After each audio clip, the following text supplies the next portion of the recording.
इधर इधर से तार तार तार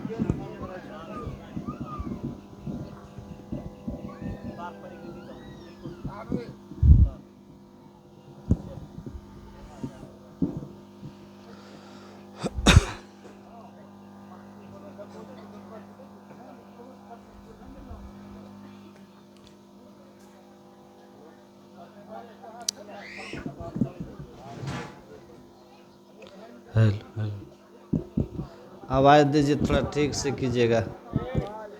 आवाज़ हमको समझ में नहीं आ रहा, हमको आवाज़ ठीक से कीजिए।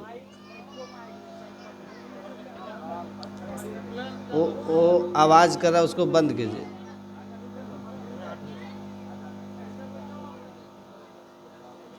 श्री सद्गुरु महाराज, श्री सद्गुरु महाराज की जय। जयकार करने से अंतःकरण के विकार दूर होते हैं। वो जो शिष्या रहा उसको बंद कीजिए ना, वो क्या आवाज़ कर रहा है, वो सुनता ही नहीं, उसको बोलिए ना। क्या आवाज़ कर रहा है वो बंद कीजिए उसको। श्री सद्गुरु महाराज की। आप लोग जयकार काहे नहीं करते हैं? जयकार कीजिए। श्री सद्गुरु,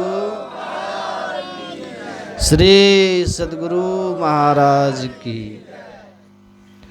ध्येयं सदा परिभवगणमभीष्टदोहम् तीर्थास्पदं शिवविरञ्चिनुतं शरण्यम्। भृत्यार्तिहं प्रणतपालभवाब्धिपोतं वन्दे महापुरुषते चरणारविन्दम्।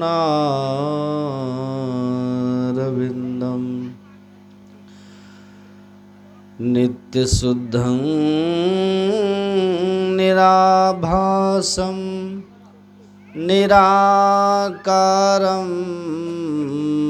निरञ्जनं नित्यबोधं चिदानन्दं गुरुं ब्रह्मं नमाम्यहम्। भक्ति भक्त भगवंत गुरु चतुरनाम वपु एक, इनके पद वंदन किए नासत विघ्न अनेक। धन्य धन्य सद्गुरु सुखद महिमा कही न जाय। जो कुछ कहूँ तुम्हारी कृपा, मोते कछु न बसाय। बोलिए प्रेम से श्री सद्गुरु, श्री सद्गुरु महाराज की, श्री सद्गुरु महाराज की।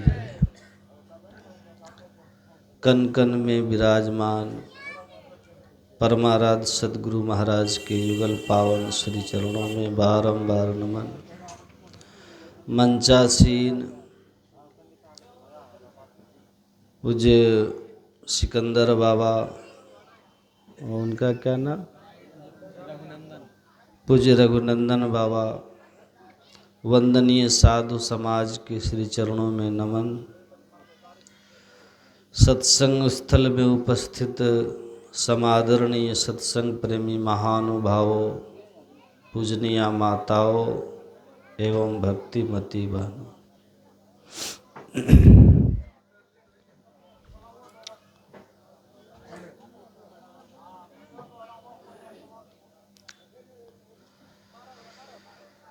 हम लोग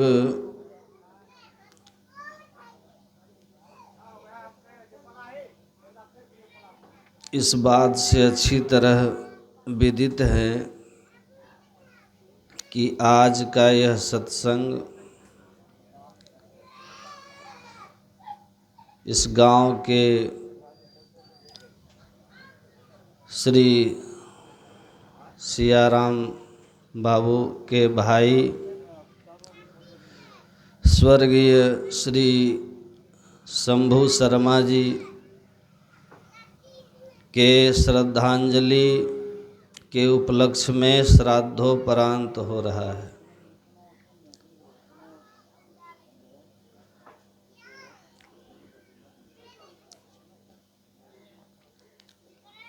यही जीवन की सच्चाई है। भगवान श्री कृष्ण ने अर्जुन को समझाते हुए कहा था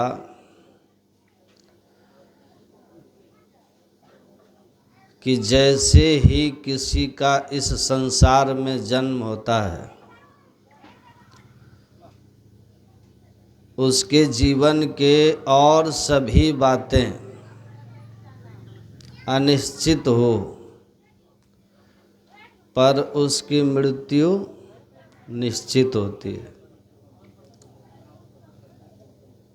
पढ़ने वाला विद्यार्थी पास करेगा या नहीं, संशय है।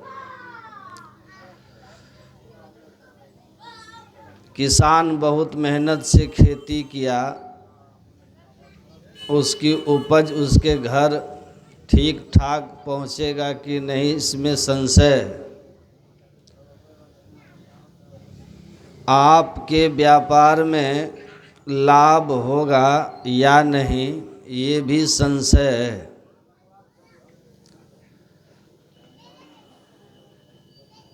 लेकिन इस बात में कोई संशय नहीं है कि हम एक दिन इस संसार से चले जाएंगे।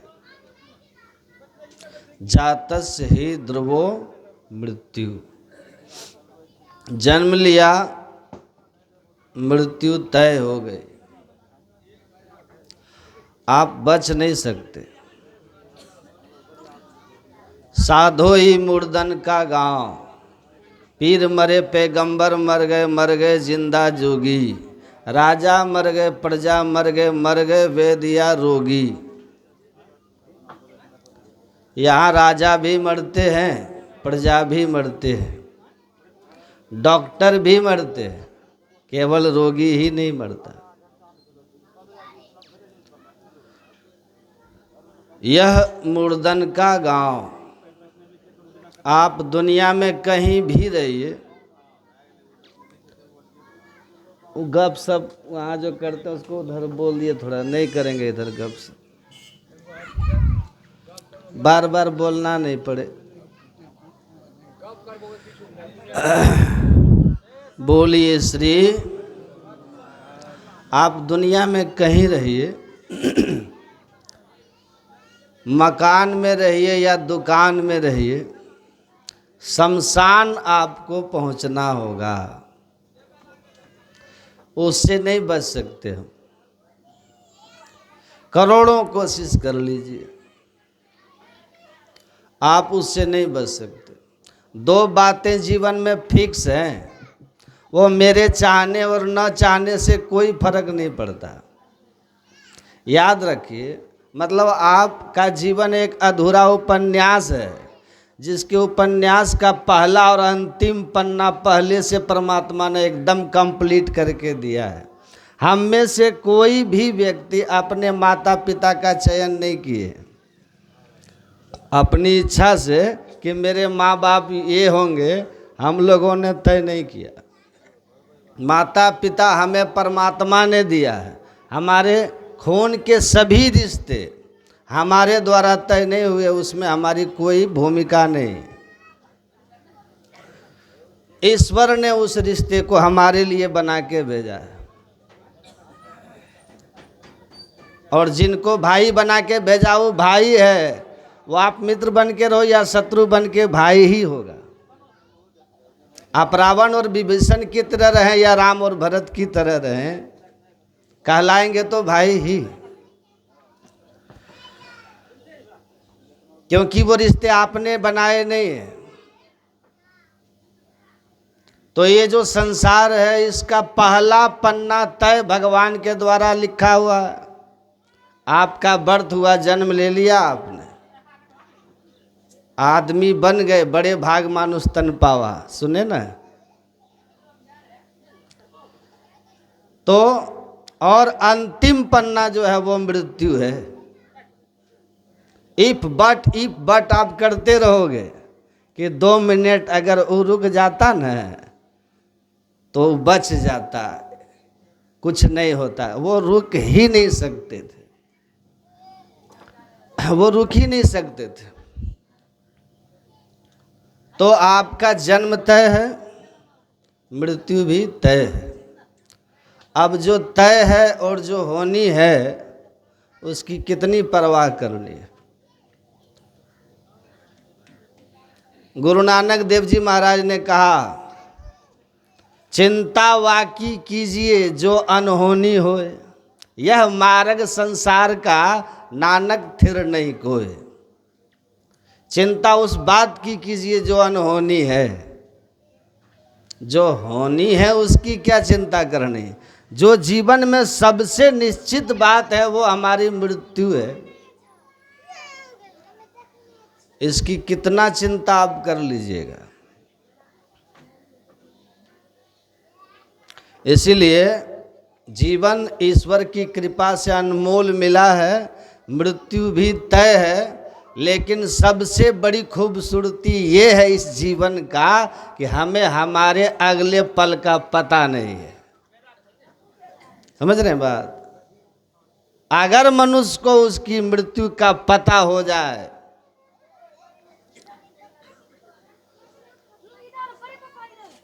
कि हम इस तिथि को मरने वाले हैं, तो आप थोड़ा विचार कीजिए कि अगर एक क्षण सोच कर जरा देखिए कि आपको अगर पता चल जाए कि आज से 5 वर्ष बाद इस तिथि को आपको मरना है, और आज आपके पास जीवन में कोई बहुत बड़ी उपलब्धि आ गई,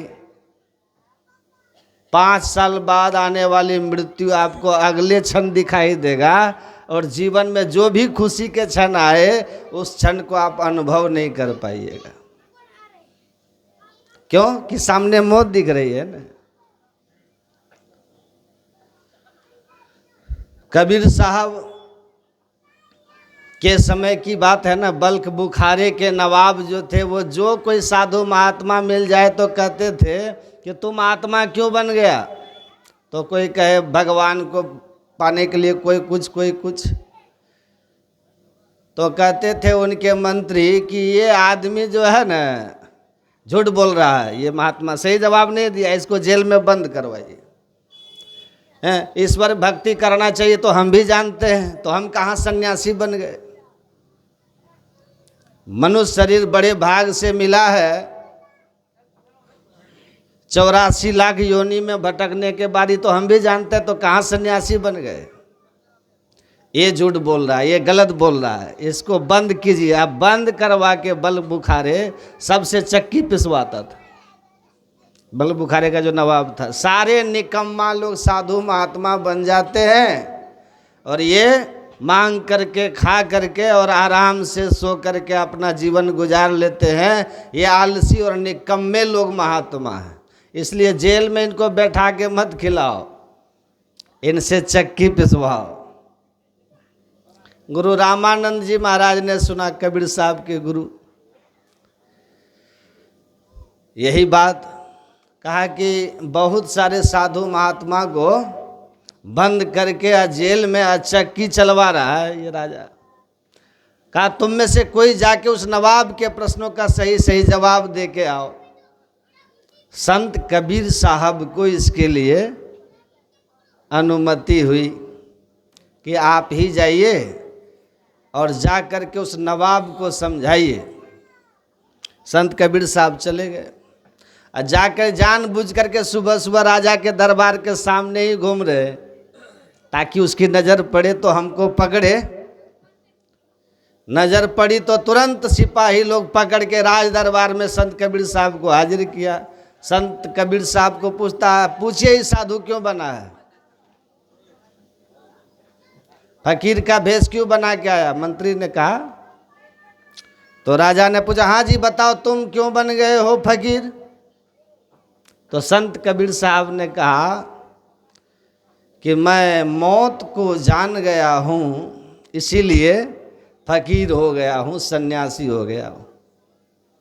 मंत्री ने कहा कि कौन मौत को नहीं जानता है। देखिए, सवाल करने वाले के अनुसार जवाब देना चाहिए।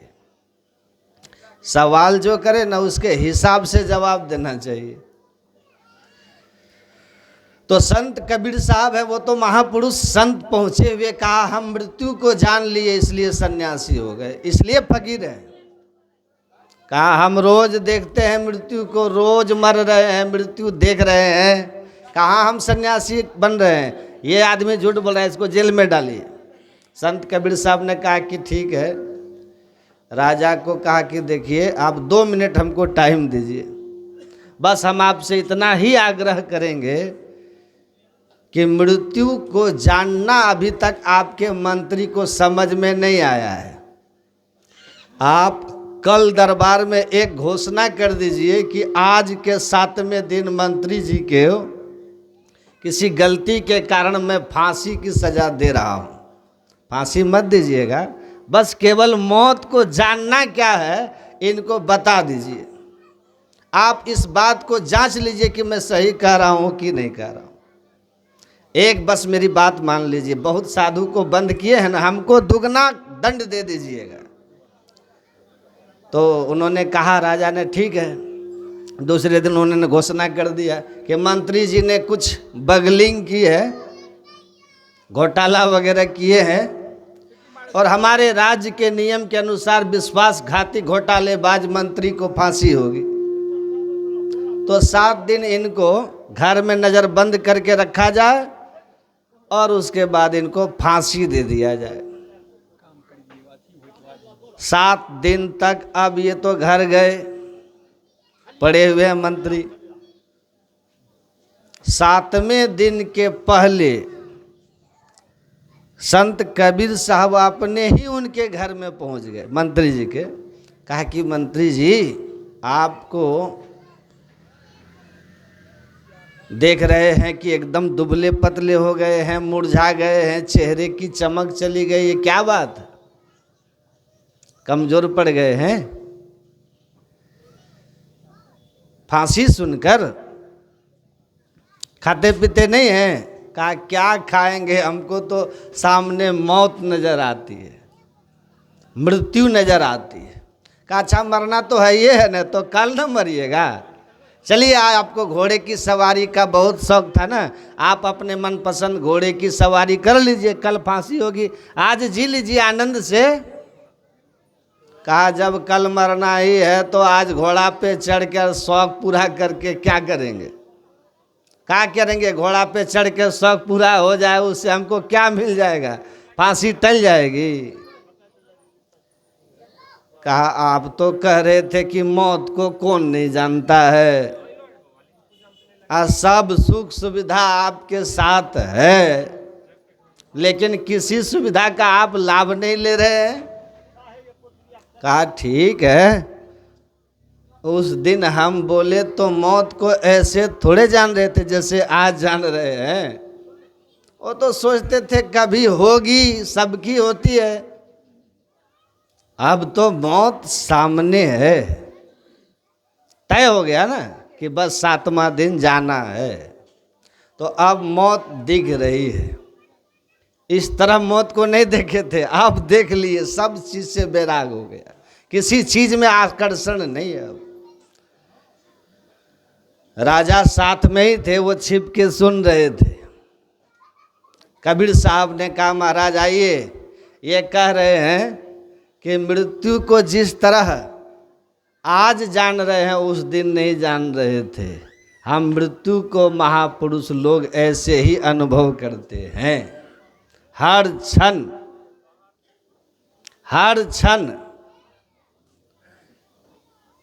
नहीं बालक नहीं जौबने नहीं वृद्धि कछु बंद, वह अवसर नहीं जानिए जब आए पड़े जमफंद। तो हम उस मृत्यु को हर क्षण अपने सिर पर खड़ा देखते हैं। तू क्यों गफलत में पड़ा, सिर पर बैठा काल, गफलत में क्यों पड़े? सबकी मृत्यु निश्चित है, काल गहे करके। और हम लोग यहाँ परमाराध्य संत सदगुरु महाराज की असीम अनुकंपा से सत्संग करने के लिए ही यहाँ उपस्थित हुए। आदर स्वर्गीय शंभू बाबू के आत्मा की शांति के लिए। अपने यहाँ हम लोग वैदिक सनातन धर्मावलंबी हैं, हम लोग वैदिक हैं। अब वैदिक धर्म में थोड़ा सा सुनिए, उधर गप सप करते यहाँ तक आवाज़ आ जाता है आप लोग का। सुनिए, गप करना है तो थोड़ा उधर जाके कर लीजिए। अपने यहाँ हम लोग वैदिक सनातन धर्मावलंबी हैं, हम लोग वैदिक हैं, है ना। अब वैदिक धर्म में वेद को प्रधान ग्रंथ माना गया है, पर वेद सब कोई पढ़ नहीं सकते। वेद को पढ़ने के लिए योग्यता चाहिए, उसके लिए ज्ञान की गंभीरता, ज्ञान की गहराई चाहिए, उच्च कोटि की समझ चाहिए। वेद पढ़ना सबके बस की बात नहीं है। तो महापुरुषों ने उसी वेद ज्ञान को समझाने के लिए उनको सरल बना करके, सहज बना करके, सर्वग्राही बना करके समझाने के लिए, सब कोई आसानी से ज्ञान समझ ले, वेद ज्ञान को जान लिया, जान करके हृदयंगम करे, इसके लिए महापुरुषों ने बहुत विचार किया। और अपने यहाँ इस काम को करने के लिए भगवान का अवतार भी हुआ है। उसी में एक अवतार का नाम है वेदव्यास जी महाराज। नाम सुने? महर्षि वेदव्यास। वेदव्यास जी महाराज ने एक ही वेद का 4 विभाग किए, और उसी को और ठीक से समझाने के लिए वेदव्यास जी महाराज ने महाभारत ग्रंथ की रचना कर दी।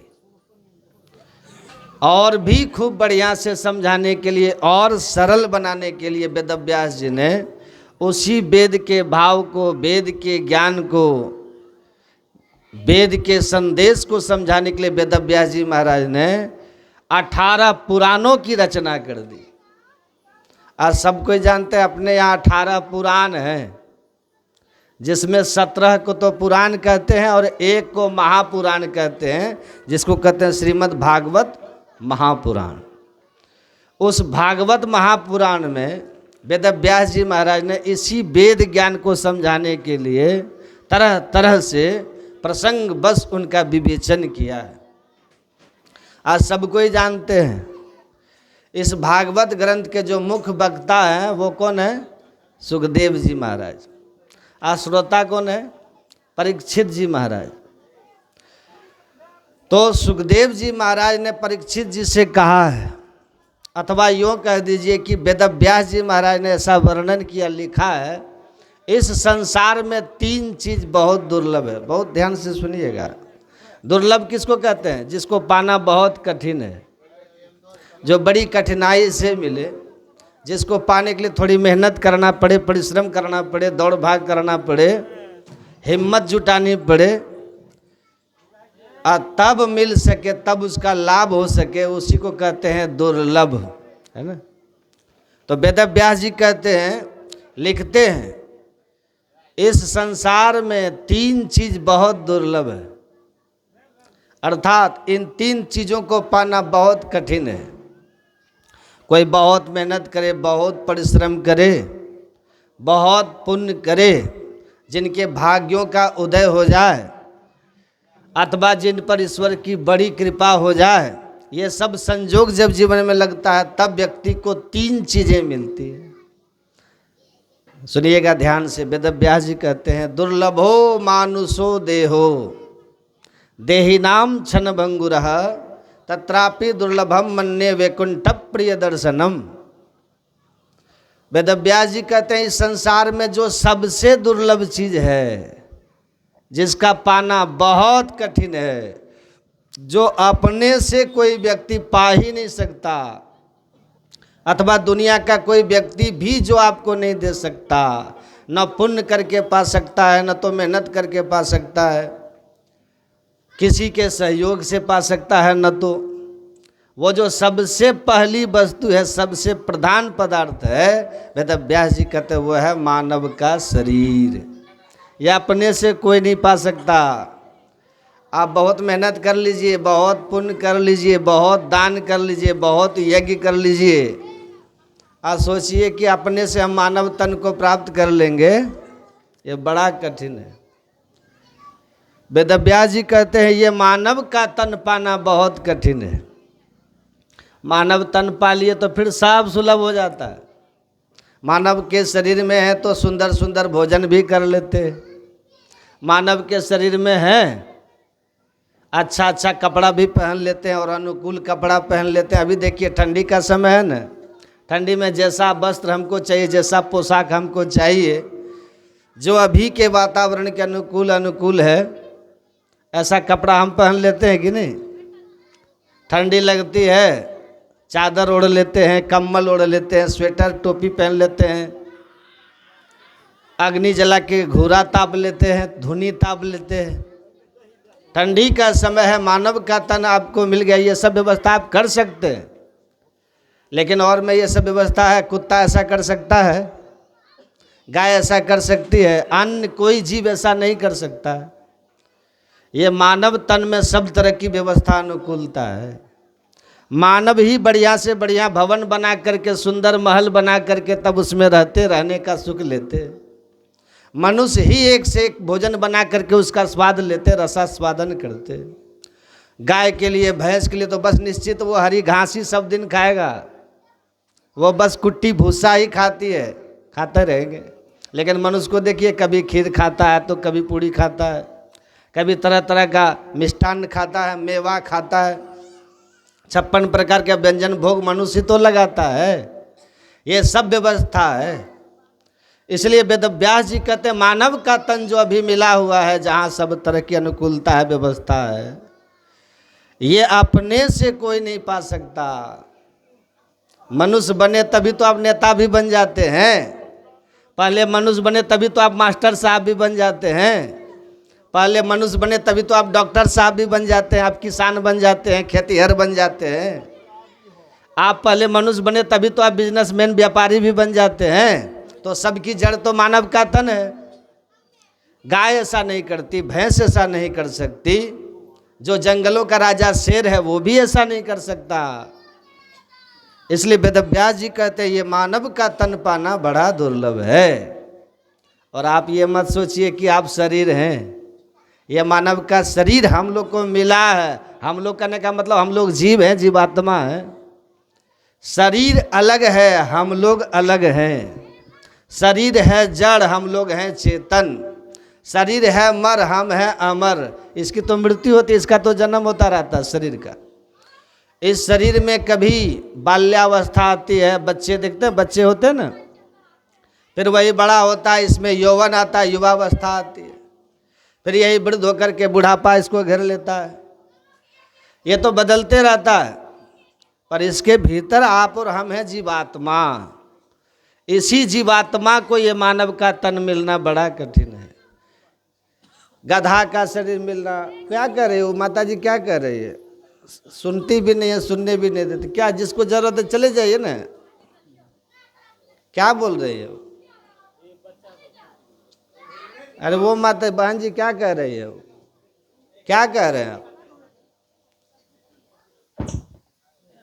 सुनती भी नहीं है, सुनने भी नहीं देते लोग। सबका ध्यान उसी में है।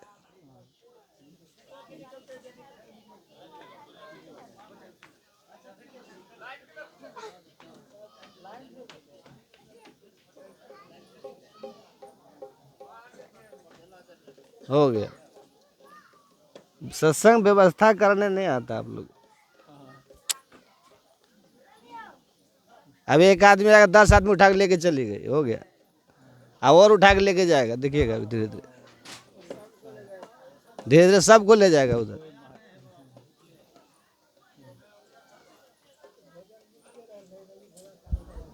भोजने कर लेते ना, सत्संग बाद में करते।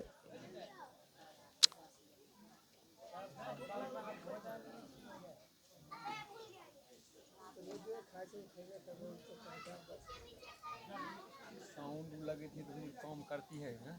हाँ साउंड आप लोग लाचन लगी थी काम करती है। हाँ, लगा दी अब सेट होते तुरंत ही ओकरा कर तो करें न, तो ओकरा खोलती लिए न चाहिए। क्या हुआ जी?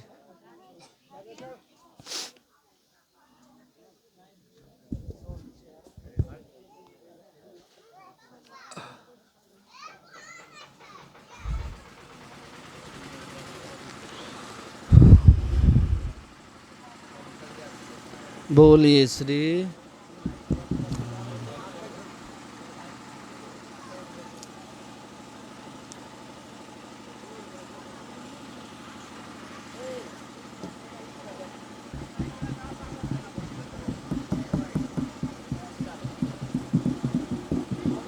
श्री सदगुरु। जितना है उतने सुने। और किन्हीं को जाना है, किन्हीं को जाना है तब ये चल जाइए, बीच में उठ के नहीं जाइएगा। किन्हीं को जाना है और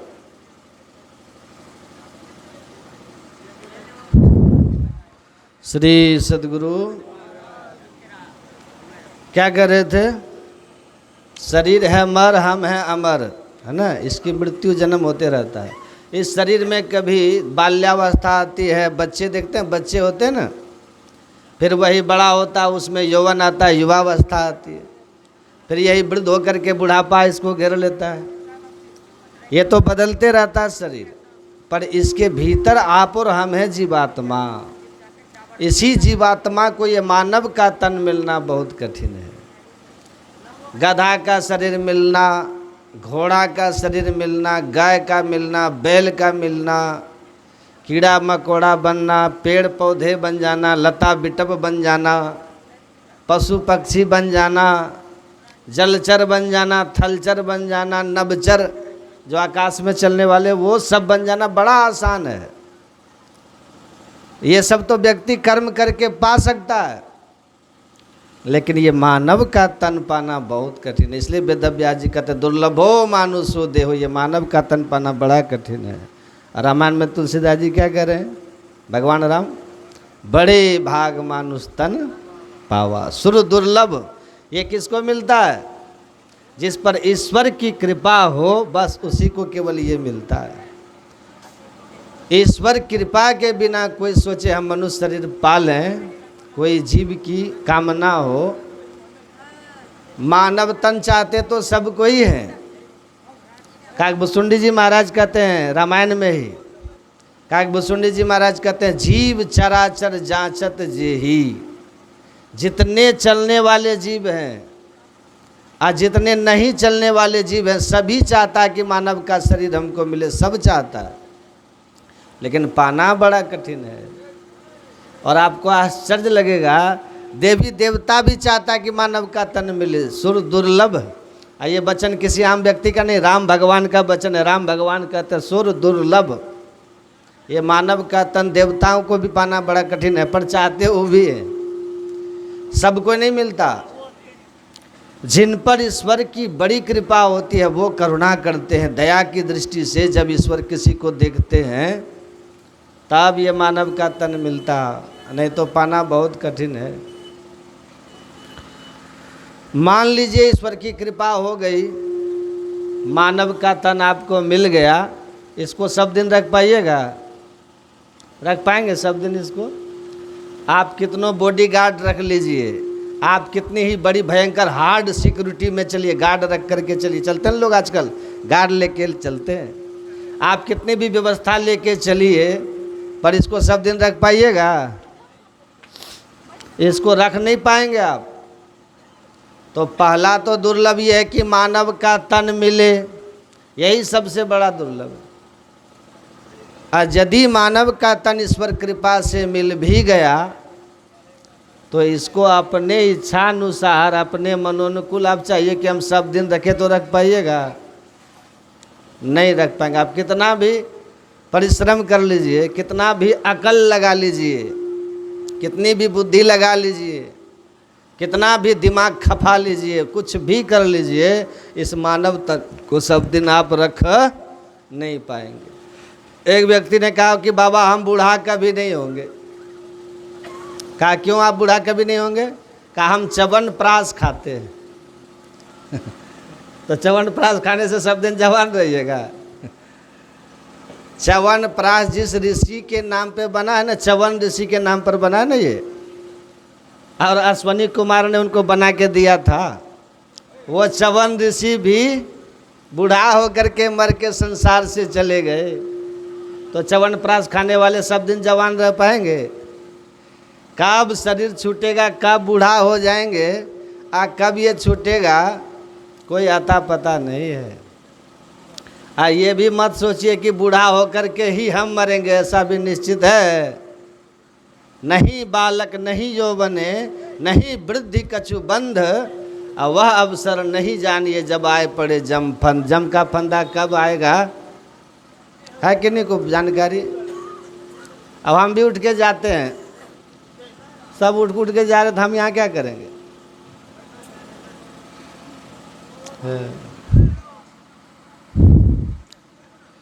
कितना बच्चा तो माँ के पेट से मर करके ही जन्म लेता है, कितना जन्म लेते ही मर जाता है। समझिए कैसा दुखद स्थान है वो। 9 महीना तक माँ के पेट में बिल्कुल पैक होकर के वहाँ बंद होकर के रहा, न धूप न हवा न कोई व्यवस्था, वहाँ रहा। इतना दिन के बाद बाहर निकला, निकलते ही मर गया। अब फिर वो कहाँ वो जीव गया होगा, कितना भटका होगा, कहाँ गया होगा, ये किसी को पता नहीं। विमूढ़ा नानु पश्यन्ति पश्यन्ति ज्ञान चक्षुष, जिसके पास ज्ञान की दृष्टि होती है वो देखता है कि मर के कौन कहाँ जा रहा है। पर सबको ये बात तो पता नहीं चलता। वहाँ तो गाय के पेट में गाय का जो बच्चा होता है ना, वो सीधा रहता है, वो आराम से लेटा रहता है गाय। और आप जानते हैं हम लोग जो मनुष्य है ना, मनुष्य के पेट में जो मनुष्य के जो माएँ जो होती है ना, माताएं जो होती हैं, माताओं के पेट में जो बच्चा होता है वो तो उल्टा टंगा रहता है। गाय का बच्चा तो तब भी वो सीधा रहता है, उसका मुंह रहता है एकदम पीछे की तरफ, उधर धर रहता है, तभी वो सीधा रहता है। और हम सब जो माँ के पेट में रहे हैं पूरे 9 महीना, वहाँ तो बिल्कुल उल्टा लटक करके रहते हैं। वहाँ खून होता है, पीप होता है, रस होता है, रक्त होता है, क्या क्या वहाँ रहता है। गंदगी से भरी रहती है वो जगह। मल मूत्र की थैली जहाँ रहती है वहीं पर हम 9 महीना तक पड़े रहते हैं। आप कल्पना कीजिए, वहाँ रहते हैं। कितना तो वहाँ रहते रहते माँ के पेट में ही मर जाता है। और आपको आश्चर्य होगा कितने को मार दिया जाता है वहीं। बहुत ये घटना घट रही, जानते ना, भ्रूण हत्या। माँ के पेट में बच्चा को मार देता है लोग। ईश्वर की कृपा उन पर हुई। देखिए मानव तन देखिए मिल गया, लेकिन मानव तन पाने के बाद भी कब वो मरेगा कोई अता पता है? वहीं मर जाता है। कितने को मार दिया जाता है। माँ के पेट में भी बच्चा को ज्ञान होता है, बोध रहता है, वहाँ भी बच्चा को ज्ञान होता है। अब वहाँ कोई बच्चा को मारे, आप कल्पना कीजिए ये कितना दुखद होता होगा। उस बच्चा को भी कष्ट होता है, उसको भी दुख होता है। कितना वहीं पर मर जाता है, कितना को मार दिया जाता है। कितना बच्चा तो जन्म लेने के समय इतनी पीड़ा, इतना दुख होता है ना कि जन्म लेने के समय ही मर जाता है। कितना का जन्म होता है, छठी भी नहीं देख तक छुट्टी हो जाती है। कितने जवान भी परमान चढ़ जाते हैं। बूढ़ा के लिए कहते बूढ़े तन की क्या पड़ती थी। इसलिए संत गुरु नानक देव कहते हैं, नहीं बालक नहीं यौवने, नहीं वृद्धि कछु बंध, वह अवसर नहीं जानिए जब आए पड़े जम फंद। जम का फंदा कब आएगा ये किसी को पता नहीं। यही वेद व्यास जी कहते हैं, पहला तो सबसे जो दुर्लभ है ना वो है मानव का तन पाना। ये बहुत दुर्लभ चीज़ है। और यदि मानव का तन मिल गया तो जिंदा रहना बड़ा कठिन है। जिंदा रहना बहुत कठिन है। कौन कब मरिएगा ये किसी को पता नहीं है। झूठे सुख को सुख कहे, मानत है मन मोद, जगत चबे ना काल का कुछ मुख में कुछ गोद। कबीरा गर्भ नो कीजिए, काल गहे कर केस, ना जाने कित मारी है क्या घर क्या परदेश। कहाँ कब किसको मार देगा कोई जानते हैं? किसी को अता पता नहीं है। भागवत के प्रथम स्कंद के अंतिम 2 श्लोक पढ़िए।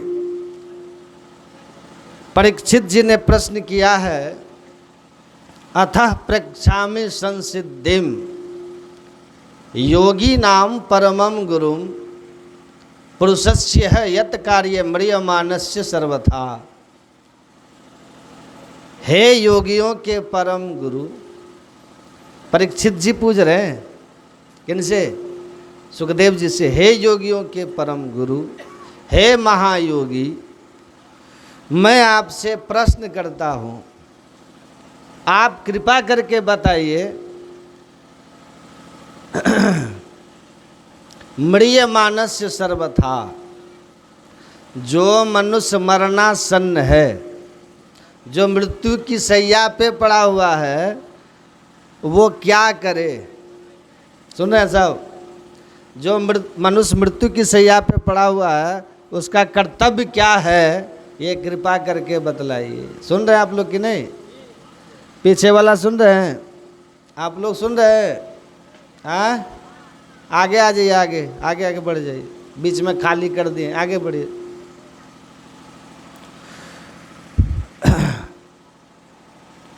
उसका कर्तव्य क्या है जो मृत्यु की शैया पे पड़ा हुआ है, ये कृपा करके बतलाइए। अब आप कहिएगा ये प्रश्न तो मृत्यु शैया पर पड़े हुए लोगों के लिए है बाबा, लेकिन ध्यान से सुनिए, हम सब मृत्यु की शैया पर ही हैं। ये संसार का नाम क्या है? मृत्यु लोक। अभी जहाँ हम लोग रहते हैं ना, निवास करते हैं संसार में, इस संसार का नाम है मृत्यु लोक। इस मृत्यु लोक में सबकी मृत्यु बिल्कुल तय है। गलो बैठ जाएगा।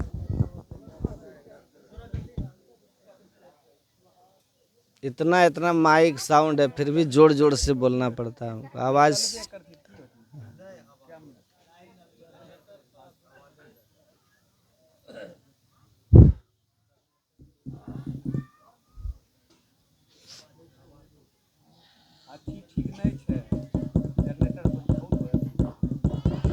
बोलिए श्री सद्गुरु। इस संसार का नाम है मृत्यु लोक। इस मृत्यु लोक में सबकी मृत्यु बिल्कुल तय है। यहाँ कोई अमर है? अमर यहाँ कोई नहीं है। आए हैं सो जाएंगे, राजा रंग फकीर।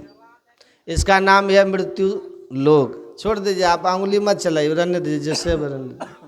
आप लोग स्थिर होकर बैठ जाइए, यही कृपा होगा आप पर। ये मृत्यु लोग है ना, तो यहाँ जो आए हैं वो यहाँ से जाएंगे, मतलब जो जन्म लिए हैं वो मरेंगे। कृष्ण भगवान कृष्ण का वचन पढ़िए, गीता का 2 अध्याय। भगवान कह देते हैं, जातस ही ध्रुवो मृत्युर, जिनका जन्म हुआ है उनकी मृत्यु ध्रुव निश्चित है। सुन रहे हैं?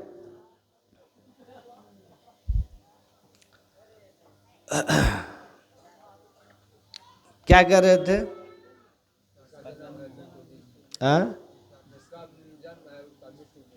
निश्चित। ये है मृत्यु लोक।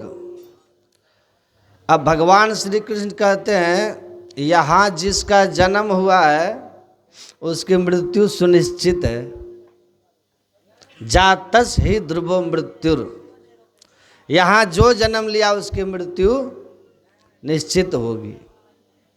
तो मृत्यु तो होगी निश्चित, लेकिन कब होगी है किसी को पता? कब कौन मरिएगा, कब मरिएगा जो कोई जानते हैं? क्षण भंगुर जीवन की कलिका, कल प्रात को जाने खिली न खिली। मलिया चल की सुचि शीतल मंद सुगंध, समीर चली न चली। कलिकाल कुठार लिए फिरता तन नम्र है चोट सही न सही। भजले हरि नाम अरि रसना फिर कल को जाने ये हिली न हिली। कल ये मेरी जिब्या हिलेगी कि नहीं हिलेगी है कि नहीं को पता। कल का सूरज हम देखेंगे कि नहीं देखेंगे है कि नहीं को पता। झूठे सुख को सुख कहे मानत है मन मोद। जगत चबेना काल का कुछ कुछ मुख में कुछ गोद। गोद कहते हैं हाथ में। इसलिए कबीरा गर्व न कीजिए काल गहे कर केस। ना जाने कि तुम्हारी है क्या घर क्या परदेश। हमारे गुरु महाराज जी कहते हैं माघ भूखा बाघ काल के मुख पड़ो है बाबरे। होश कर चेतो सवेरे बचो ध्यान के दावरे। काल मुख से नींबू की भागो ध्यान के बल भाई रे। ऐसो अवसर खोइयो तो रोई हो पछताई रे। गुरु महाराज कह रहे बाघ काल के मुख पड़ो रे बाब रे। परीक्षित जी तो बस इतना ही कहे कि जो मृत्यु की सैया पर जो पड़े हुए हैं वो क्या करे। लेकिन हमारे सदगुरु महाराज जी कहते हैं मृत्यु की सैया नहीं काल रूपी भूखे बाघ के मुंह में पड़े हुए हैं हम लोग। कब ये चट कर जाएगा है कि नहीं को पता। कोई नहीं जानता कब कौन मरिएगा कोई नहीं जानता है। और चक ही गिर जाए अचानक लोग मर जाते हैं। तो परीक्षित जी ने प्रश्न किया है कि गुरुदेव ऐसे व्यक्ति का कर्तव्य क्या है, क्या करना चाहिए इसको जो मृत्यु के सैया पे पड़े हुए हैं उसको करना क्या चाहिए। जो काल रूपी भूखे बाघ के मुंह में पड़े हैं उसको करना क्या चाहिए। उत्तर सुनिएगा। यहीं से भागवत का द्वितीय स्कंद प्रारंभ होता है। उत्तर जो दिया सुखदेव जी महाराज ने। श्री सुखदेव जी महाराज पधारे और सुखदेव जी के चरणों में परीक्षित जी ने ये प्रार्थना करते हुए कहा हे भगवान जिसके जीवन के केवल 7 दिन बचे उसको अपनी मुक्ति के लिए क्या करना चाहिए कृपा कर हमें बताओ। जिसके जीवन के बहुत अल्प समय शेष बचा हो उसको अपने जीवन के उद्धार के लिए क्या करना चाहिए। वास्तव में ये प्रश्न हम सबकी ओर से है। हम सबके जीवन के अल्प दिवस ही बचे हैं। क्या भरोसा है इस जिंदगी का साथ देती नहीं ये किसी का। क्या भरोसा है इस जिंदगी का। कोई भरोसा तो है नहीं कब प्राण चले जाए। तो वास्तव में ये प्रश्न केवल परीक्षित का नहीं हम सब का बल्कि परीक्षित हमसे बढ़िया है। क्यों बढ़िया है। उनको तो 7 ही दिन में मरना हम तो कभी भी मर सकते हैं। हमारे प्राण तो कभी भी जा सकते हैं। इसलिए जिसके जीवन में अल्प समय है उसको अपनी मुक्ति के लिए क्या करना चाहिए। इसका उत्तर देते हुए शुकाचार्य जी महाराज कहते हैं वर्याने स्ते प्रश्न कृतो लोक हितं नृप आत्मवेद सम्मत पुंसा श्रोतव्यादिषु यत्पर। हमारी एक बात सुनिए। शास्त्र एक नीति बताता है। धन कमाते समय और भोजन करते समय सदा ये सोचना चाहिए कि सारा आज ही नहीं कमाना आज ही नहीं खाना मैं कल भी जीवित हूँ कल खा लूँगा। बहुत ध्यान से सुनिएगा। धन कमाते समय और भोग भोगते समय ये सोचना चाहिए कि अभी कल भी तो है मेरे पास, सारा आज ही क्यों करूं, कल कर लूँगा। लेकिन भजन करते समय सदा ये सोचना चाहिए कि मेरा अंतिम क्षण भी अंतिम हो सकता है, अगला क्षण भी अंतिम हो सकता है। जितना भजन करना है इसी क्षण कर लो, अगला क्षण मिलेगा नहीं मुझको। ये एक बड़ी सुंदर नीति है शास्त्र की, लेकिन हम लोग उल्टे करते हैं। आज भोग भोग ले चकाचक, कल मिले नहीं मिले जिंदगी नहीं मिलेगी दोबारा। अब भजन बोले कल कर लेंगे, परसों कर लेंगे, सत्संग जाएंगे, कल नहीं आया तो। इसलिए हमारी बात मानिएगा, भगवत आराधन करने का जब मन हो उसी समय कर लीजिए, और संसारी भोग भोगने का, धन अर्जन करने का अगर समय लगता हो मन, उसके लिए ये विचार कर सका ठीक है थोड़ा आज कर लेते हैं, कल भी तो है कल कर लेंगे। लेकिन व्यक्ति उल्टा करता है, भोग भोगने समय ये सोचता है ये मेरा अंतिम क्षण है, आज ही कर लो।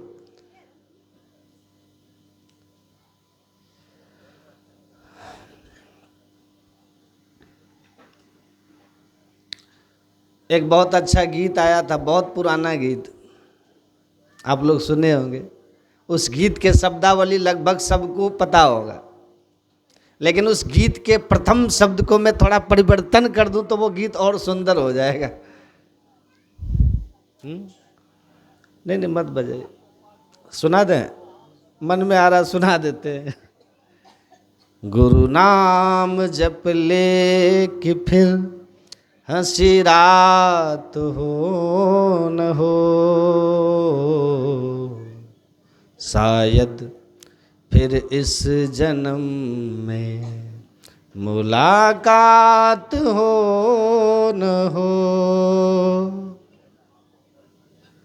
गुरु नाम जप ले कि फिर हंसी रात हो न हो।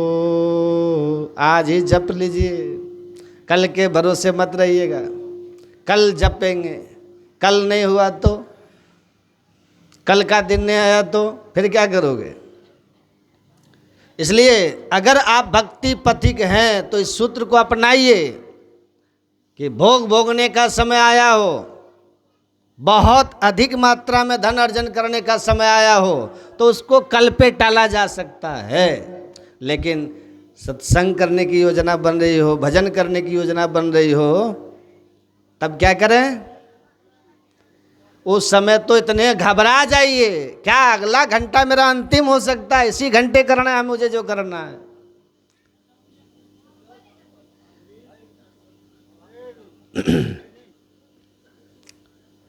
हर क्षण अंतिम हो सकता है। परीक्षित हमसे भले हैं क्योंकि उनके पास तो 7 दिन हैं, हमारे पास तो अगले क्षण का भी नहीं पता हमें क्या होगा हमारे साथ। मैं सत्संग सुना रहा हूं, अभी कितने बज रहे,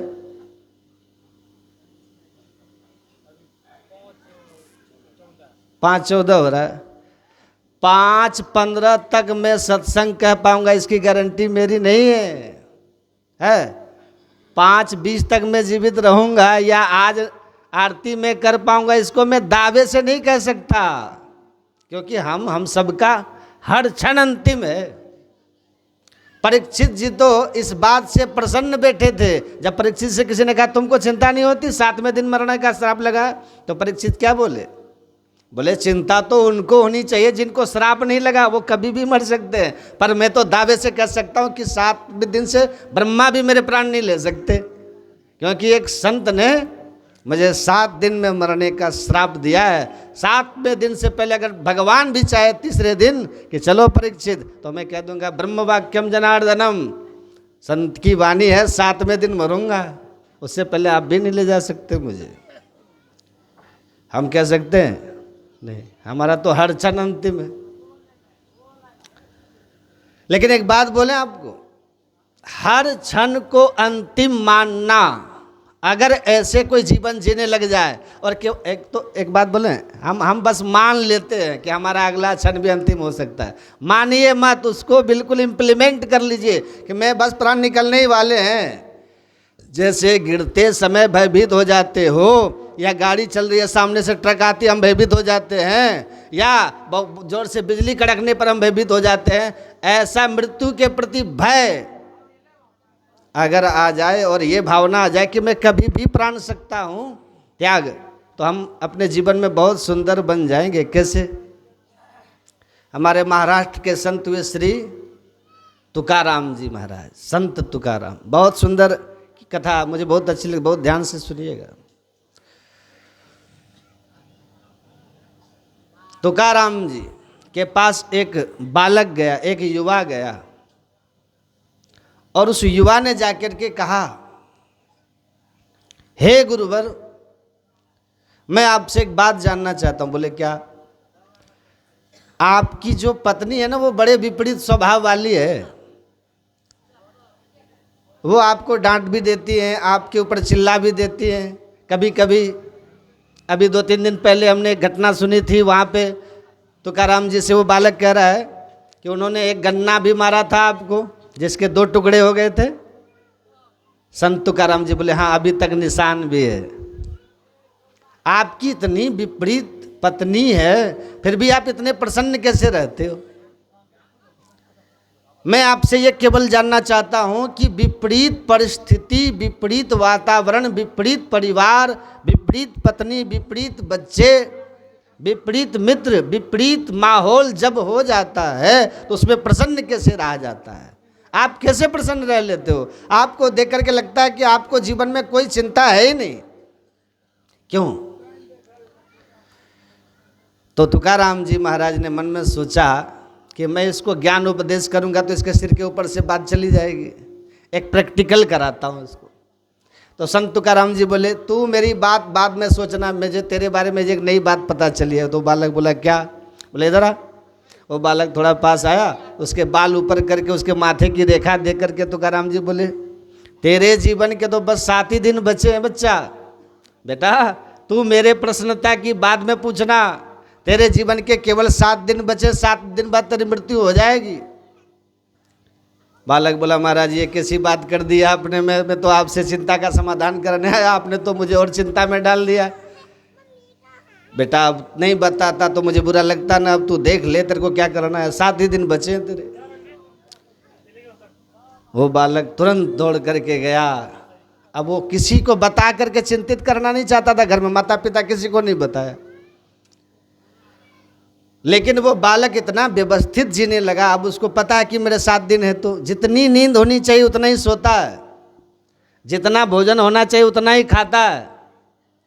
रोज अपने भाई बहनों से लड़ता था, लेकिन अब भाई लड़ने आता तो कहते भाई लड़ ले भाई, अब तो मिलूंगा नहीं मैं तुझे, लड़ ले और क्या करेगा।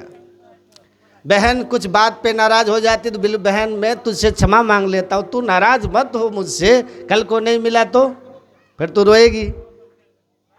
माँ कई बार मन मुताबिक सब्जी नहीं बनाती तो जो बना देती बालक पा लेता। बोले कोई बात नहीं माँ, तेरे हाथ का भोजन अब कब नसीब होगा, तू जो बनाएगी सब मेरे लिए अमृत है।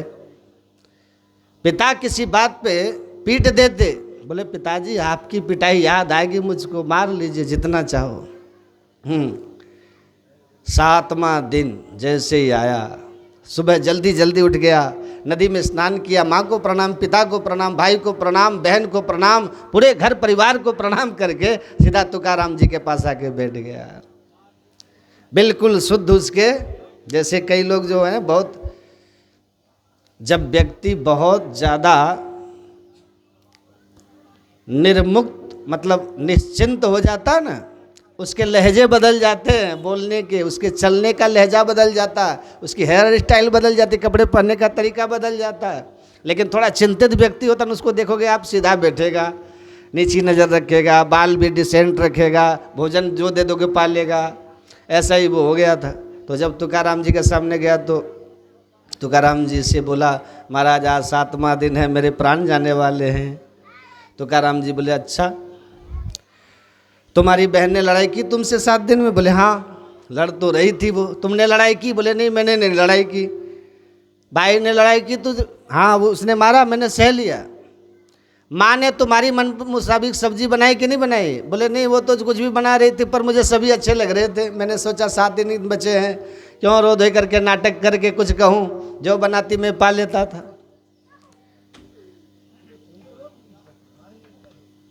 पिता ने तुमको मारा? बोले हाँ मारा, पर इस बार पिता की पिटाई में मुझे दर्द नहीं हुआ, बल्कि ये लगा कि 7 दिन बाद कौन मारेगा मुझे। तुकाराम जी बोले यही मेरे जीवन का सूत्र है बच्चा। मैं हर दिन यही विचार करता हूं कि पत्नी मेरी विपरीत है, इसकी विपरीत स्वभाव से दुखी होकर के मैं क्यों अपना पूरा दिन खराब करूं? क्या पता रात्रि को प्राण चले गए तो।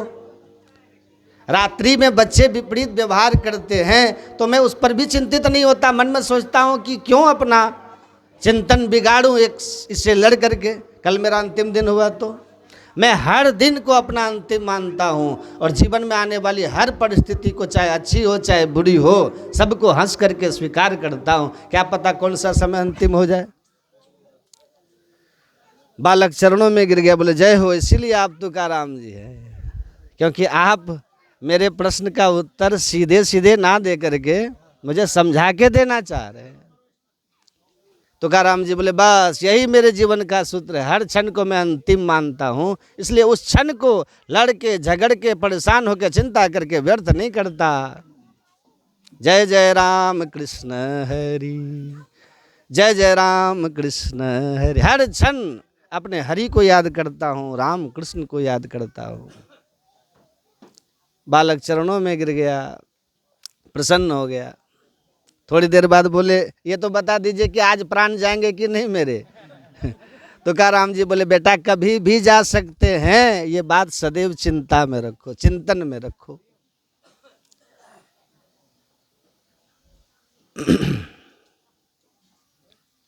कोई भी क्षण अंतिम हो सकता है, इसलिए अपने हर क्षण को भजन में लगा, हर क्षण को भगवान के चरणों में अर्पित कर दो। सुखदेव जी महाराज परीक्षित जी को समझाते, बोले परीक्षित सुनिएगा, यहीं से भागवत द्वितीय स्कंद प्रारंभ होता है। उत्तर जो दिया सुखदेव जी ने, सुखदेव जी ने कहा कि राजन एतावान सांख्य योगाभ्याम स्वधर्म परिनिष्ठया जन्म लाभ परः पुंसाम अंते नारायण स्मृति। हे राजन, इस जीवन का यही लाभ है कि जो व्यक्ति, इस जीवन का यही लाभ है कि मृत्यु के समय व्यक्ति को भगवान का नाम याद आ जाए। बस यही जीवन का लाभ है। सुन रहे हैं? यदि भगवान का नाम याद नहीं आया तब, कुछ और याद आ गया तब, यदि मृत्यु के समय भगवान का नाम याद आ गया तब तो जम से रक्षा है, काल से रक्षा है। और नहीं आया तब करो रे मनवा दिन की तदबीर। और जब जमराजा आन पड़ेंगे नेक धरत नहीं धीर। आ मुंगरीन मारी के प्राण निकासत व्याकुल होत शरीर, करो रे मनवा दिन की तदबीर। तो कौन बचाएगा वहाँ? कोई बचा लेगा? जम की मार से कौन बचाएगा? किए कर तो माई बाप, किए कर तो भाई, भाई समझ रहे ना भाई? किए कर तो माई बाप, किए कर तो भाई, किए कर तो घर की तिरिया, तिरिया कहते पत्नी को, किए कर तो घर की तिरिया जमुआ ले जाए। यदि जम से बचना चाहते हैं तो यही कहते हैं यहाँ, यदि जम से बचना चाहते हैं ना तो सुखदेव जी कहते हैं कि बस अंतिम में इष्ट मंत्र का, गुरु मंत्र का, जो मंत्र जपने के लिए गुरु ने कहा उस मंत्र की याद आ जाए। तो दूसरा जो सबसे दुर्लभ चीज़ है, वेदव्यास जी कहते हैं, वो है मानव का तन जिंदा रहना। यदि जिंदा रह गए तब, पहला तो दुर्लभ ये था कि मानव का तन कठिन है पाना, ईश्वर कृपा से मिल गया, बड़े भाग मानुष तन पावा। ईश्वर कृपा से हम जिंदा भी हैं अभी, पढ़ लिख लिए हैं, नौकरी चाकरी कर रहे हैं, खेती गृहस्थी कर रहे हैं, बिजनेस व्यापार कर रहे हैं, हम जिंदा भी हैं, अपना कमा रहे हैं, खा रहे हैं, बाल बच्चा का परवरिश कर रहे हैं, अपनों से मिल करके हैं, मित्र से दोस्ती करके दुश्मन से झगड़ा करते रहते हैं, अड़ोसी पड़ोसी से प्रेम से भी रहते झगड़ा करते हैं। इस तरह से हमें बीत रहा है समय। लेकिन वेदव्यास जी कहते हैं यदि आप जिंदा हैं, जिंदा रहने के बाद भी एक चीज़ बहुत दुर्लभ है जो सबको नहीं मिलता। वो क्या है दुर्लभ चीज़? दुर्लभो मानुषो देहो देहिनाम क्षण भंगुरः तत्रापि दुर्लभम मन्ये वैकुंठ प्रिय दर्शनम। इसमें सबसे जो दुर्लभ चीज़ है वह है यही सत्संग का प्राप्त हो जाना। ये सत्संग का प्राप्त हो जाना बहुत दुर्लभ है। मानव का तन मिल गया, दुर्लभ था, ईश्वर कृपा से मिल गया। हम जन्म ले लिए, संसार में आ गए, अभी तक जीवित है, ये ईश्वर कृपा है, हम जिंदा है। आज जिंदा रहने के बाद जो दुर्लभ चीज़ है, मास्टर बनना दुर्लभ नहीं है, डॉक्टर बनना दुर्लभ नहीं है, बड़े बड़े पद पे चले जाना दुर्लभ नहीं है, बहुत धन कमा लेना भी दुर्लभ नहीं है, बहुत यश कमा लेना, बड़ी प्रतिष्ठा कमा लेना, ये भी कोई दुर्लभ चीज़ नहीं है। सब कुछ पा लेना बड़ा आसान है। लेकिन वेदव्यास जी कहते हैं कोई संत जीवन में मिले, संत का सानिध्य हमको मिले, संत का संग हमको मिले, संत का दर्शन हो जाए, संत का ज्ञान हमको सुनने के लिए मिल जाए, संत का वचनामृत पान करने के लिए मिल जाए, ये बहुत दुर्लभ चीज़ है। ये बात कौन बोल रहे हैं? हम। कौन बोल रहे हैं? वेदव्यास जो भगवान के अवतार हैं वो बोल रहे हैं। ये सत्संग पाना, संत महापुरुषों का दर्शन पाना और उनका ज्ञानामृत सुनना ये बहुत दुर्लभ है। लेकिन ये मिलता है किनको? संत का दर्शन किसको होता है? संत का वचनामृत किनको मिलता है? संत का सानिध्य किसको नसीब होता है? बड़ी बड़ी बातें इसके लिए हैं, बड़ी बड़ी बातें हैं। अपने यहाँ सब कोई जानते हैं 33 करोड़ देवी देवता है। कितना? 33 कोटि होता ना, कोटि मतलब करोड़, कोटि का मतलब प्रकार भी होता है। कोई कहते हैं 33 प्रकार के देवता होते हैं। 33 प्रकार के देवता में कहते हैं 12 तो आदित्य होता है, 11 रुद्र होते हैं, 8 वसु होते हैं और इंद्र प्रजापति, ये सब मिला करके 33 प्रकार के देवता हैं। और कोई कोई कहते हैं कि 33 करोड़ देवता होते हैं। अब कल्पना कीजिए आप, तो 33 करोड़ हैं देव, अब महादेव कितना है? एक ही है ना, भगवान शिव। 33 करोड़ है देव, देवताओं की संख्या 33 करोड़। एक ही है महादेव जिनको भगवान शंकर हम लोग कहते हैं। भगवान शंकर से किसी ने पूछा, किसी ने क्या, उनकी धर्मपत्नी माता पार्वती ने प्रश्न किया, पढ़ेंगे रामायण वहाँ लिखा है। भगवान शंकर से माता पार्वती प्रश्न करती हैं कि हे प्रभु, जो सबसे बड़ा लाभ है दुनिया में और जिसका पाना बहुत दुर्लभ है, जिसका प्राप्त होना बड़ा कठिन है, ये लाभ, ये संतों का लाभ आखिर किनको मिलता है? ये प्रश्न है माता पार्वती का। ये सत्संग का लाभ किसको मिलता है? सत्संग, संत महापुरुषों का दर्शन, ये नसीब किनको होता है? तब भगवान शंकर ने उत्तर दिया है। भगवान शंकर कहते हैं देवी, बिनु हरि कृपा न होई सो गावहि वेद पुराण। हे देवी, केवल मैं नहीं कहता हूँ, ऐसा वेदों में लिखा हुआ है, पुराणों में लिखा हुआ, वेद पुराण सब कहता है जब तक किसी के ऊपर ईश्वर की कृपा न हो जाए तब तक उनको संत महापुरुषों का दर्शन नहीं होता है। जो देवों के देव महादेव हैं, वो जो भोलेनाथ है और ढड़दानी हैं, जो महान शक्तिनिष्ठ हैं, जो झूठ को कभी बर्दाश्त नहीं करते, वो भगवान शंकर ने कहा, उनके मुख से निकला हुआ ये भाव है। भगवान शंकर कहते देवी, बिनु हरि कृपा न होई सो।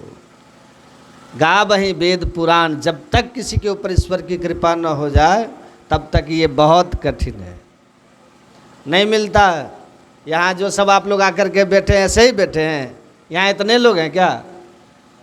यहाँ का तो सब है ही नहीं, कहाँ कहाँ से लोग आए हुए हैं, कहाँ कहाँ से दूर दूर से सब लोग आकर के यहाँ बैठे हैं और आएंगे भी। ये कौन आते हैं यहाँ? जिनको ईश्वर चुनते हैं, जिन पर ईश्वर की बड़ी कृपा होती है, वही यहाँ आकर के बैठते हैं। यही भगवान शंकर कहते हैं बिनु हरि कृपा न हो ही सो। हे देवी, ये बिना ईश्वर कृपा के हो ही नहीं सकता। देखो मैं तो कहता ही हूँ, लेकिन ये मत समझो केवल मैं कहता हूँ। भगवान शंकर कहते हैं गा वही वेद, वेद गाता है इस बात को। अब वही सुने ना, वही हमारे गुरु महाराज कहते हैं देवी देव समस्त पूरन ब्रह्म परम प्रभु गुरु में करे निवास। कहते हैं संत सबू, ये सब का गुरु में वास है, सब देवी देवताओं का। तो एक गुरु की पूजा करने से सब की पूजा होती है। इसी को बोलते हैं ज्ञान, इसी को बोलते हैं ज्ञान, इसी को बोलते हैं विचार। यही ज्ञान है। अभी आप पाठ में क्या सुन रहे थे? बड़े भाग मानुष तन पावा। और ज्ञान संकलित तंत्र में ये जाबाल ऋषि कहते हैं ज्ञान शौचम परित्यज्य बाह्ये यो रमते नरः समूढ़ कांचनं त्यक्त्वा लोष्टम गृह्णाति सुब्रत। ये ज्ञान सोच को छोड़ करके जो बाहरी सोच में केवल लगे रहते, ये सोच मतलब क्या होता? पवित्रता। शौच मतलब पवित्रता, निर्मलता, अमलता, मन रहित स्थिति, गंदगी रहित स्थिति, यही है शौच।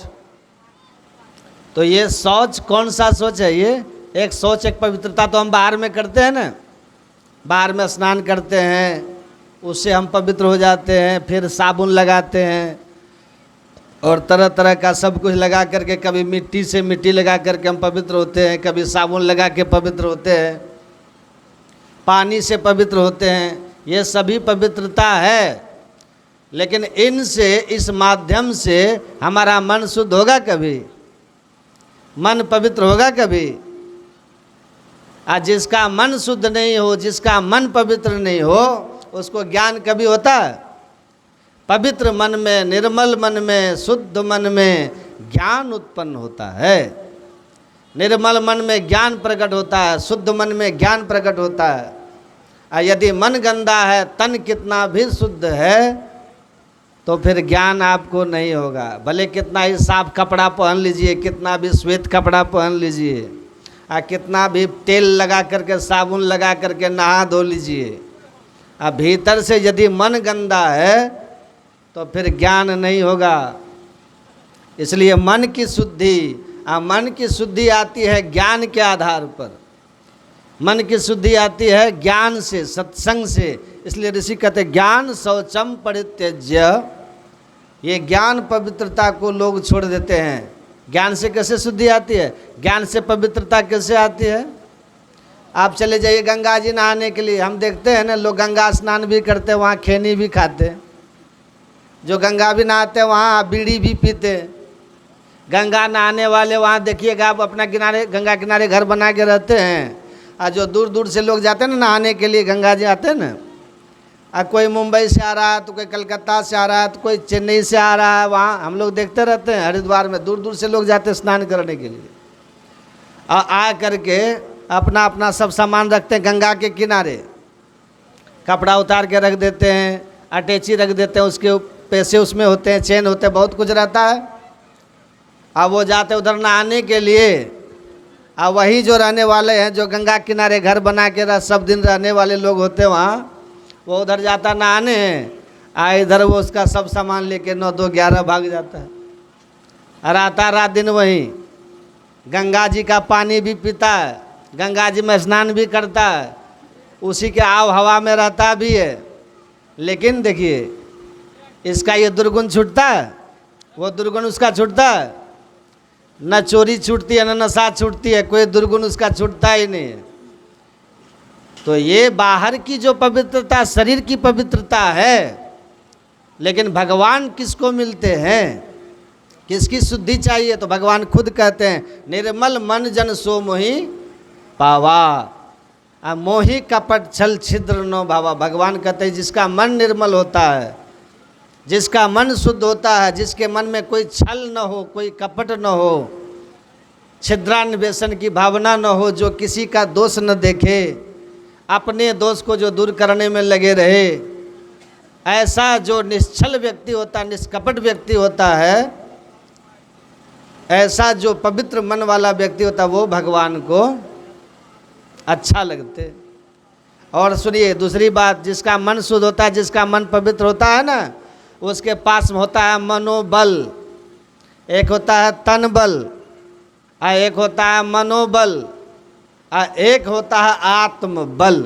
तो सबसे बड़ा कौन होता है? बल। सबसे बड़ा बल होता है आत्मबल। आत्मबल कब मिलता है? आत्मबल तब मिलता है जब आत्मा का दर्शन होता है। जब अपना दर्शन किसी को हो जाए ना, तब उसको आत्मबल की प्राप्ति होती है। अभी अपना दर्शन हम लोग को हो रहा है? अभी अपना दर्शन हम लोग को नहीं हो रहा, अभी तो अपने शरीर का दर्शन हम लोग कर रहे हैं। अभी कोई कहते हैं हम काला हैं, कोई कहते हैं हम गोरा हैं, कोई कहते हैं हम नाटा है, कोई कहते हैं हम लंबा है, कोई कहते हैं हम स्त्री हैं, कोई कहते हैं हम पुरुष हैं। ये तो सब शरीर का ज्ञान हो रहा है आपको भी। ये तो देह को आप जान रहे हैं। अब देह के पीछे हम लोग पड़े रहते हैं दिन रात, लेकिन हम और आप तो देह नहीं है ना, देह के भीतर में रहने वाले देही हैं। इस शरीर के भीतर में रहने वाली आत्मा हम लोग हैं, जीव हम लोग हैं। सो जीव का ज्ञान अभी तक हुआ है?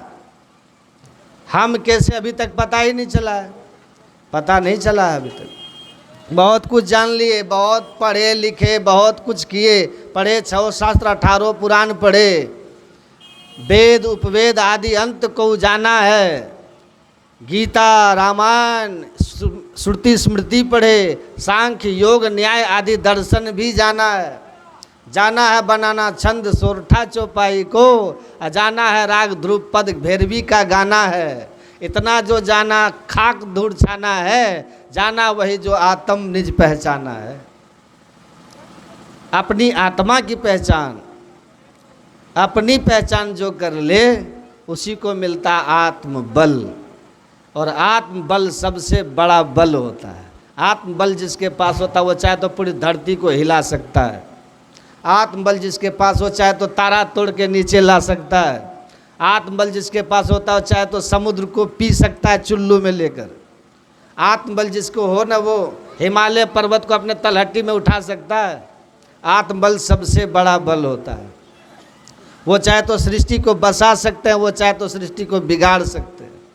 यही आत्मबल है। और जब तक आत्म दर्शन हमको नहीं हुआ, आत्मदर्शन, जब तक हम साधना में लगे हुए हैं, जब तक हम जप कर रहे हैं और मानस ध्यान कर रहे हैं, दृष्टि योग की साधना कर रहे हैं, नादानुसंधान की साधना जब तक हम कर रहे हैं, मन से जप करते हैं, मन से ध्यान करते हैं, जब तक हम साधना में लगे हुए हैं, उस कुछ सफलता भी मिल रही है, उस क्रम में जो बल प्राप्त होता है उसी को कहते हैं मनोबल। इसमें भी बहुत ताकत होती है। जिसके पास मनोबल होता है, वो दूसरे की मन की बात को जान लेता है। जिसके पास मनोबल होता है ना, वो तन बल वाले से कभी डरता नहीं है। आज गणतंत्र दिवस है ना, ये गणतंत्र दिवस आज ही के दिन न संविधान अपना लागू हुआ था, आज ही के दिन हुआ था। और संविधान को लागू करने में आज़ादी के बाद 2 वर्ष 11 महीना 18 दिन लगा था। तब न हुआ था ये गणतंत्र दिवस, तब न मनाया गया था, तब न संविधान लागू हुआ था अपना।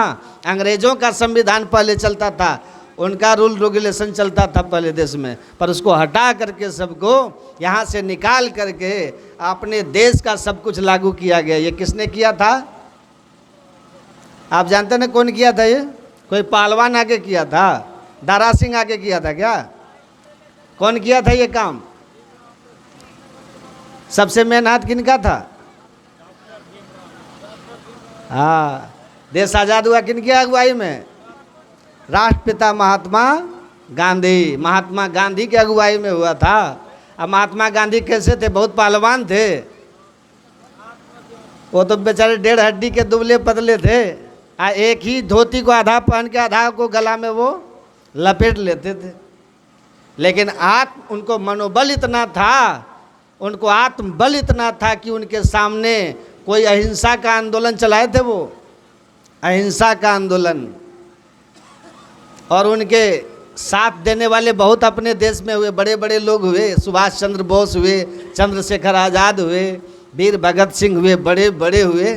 और सब मिल करके उनका साथ जैसे तैसे भी सब मिलजुल करके किए, तब ना अपना देश आज़ाद हुआ था। इन सबके पास में मनोबल था। केवल तन बल से, देह बल से काम नहीं होता। हाँ, देह बल की भी ज़रूरत है, तन बल की भी आवश्यकता होती है। अगर तन में बल नहीं रहे तो लोग भजन कर पाइएगा? कमज़ोर व्यक्ति कुछ नहीं कर सकता। जिनके देह में शक्ति नहीं, जिनके देह में बल नहीं है, जो ऊर्जावान नहीं है, जो व्यक्ति अशक्त हो गया है, जिनकी कमर टूट गई है, ऐसा व्यक्ति कुछ नहीं कर सकता है। हाँ, लेकिन इस बल से बहुत ज़्यादा महत्व होता है मनोबल का। महात्मा गांधी के पास मनोबल था, आप जानते हैं ना। तो मनोबल से ज़्यादा आत्मबल। ये सब आता है कब? ध्यान करने से, सत्संग करने से, है ना। सत्संग करने से ये सब ज्ञान होता है। इसका ज्ञान देने वाला कौन है? सत्संग है। इसलिए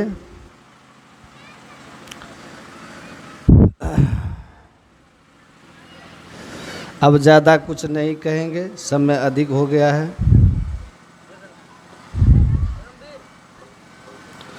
हाँ नहीं तो और कितना बजे तक है? हाँ हाँ, हम लोग का ध्यान भजन का भी समय होता है। तो ज़्यादा कुछ नहीं कहते हुए, इसको कहते हैं क्या है? आज गणतंत्र दिवस है ना। आज गणतंत्र दिवस है, तो आज भजन गा दीजिएगा। गणतंत्र दिवस भी है, जो हमारे देश को अंग्रेज़ों से छुड़ाने का प्रतीक है। ये भी मनोबल से संभव है। मनोबल भी मन की शुद्धि से प्राप्त होता है। और मन खत्म हो जाए, पूर्ण आत्मबल हमारे भीतर प्रकट हो जाए, उसके लिए हमें संत बनना पड़ता है। साधना के पराकाष्ठा को, साधना के शिखर को छूना पड़ता है। लेकिन ये सब बिना गुरु के ज्ञान का होगा? नहीं होगा। गुरु बिन ज्ञान न उपजे, और गुरु बिन मिले न भेव, और गुरु बिनु संशय ना मिटे। जय जय जय गुरुदेव। गुरुदेव के बिना, गुरुदेव के ज्ञान के बिना कुछ भी संभव नहीं है। मैं दिवंगत आत्मा की शांति के लिए स्वर्गीय श्री शंभू शर्मा जी,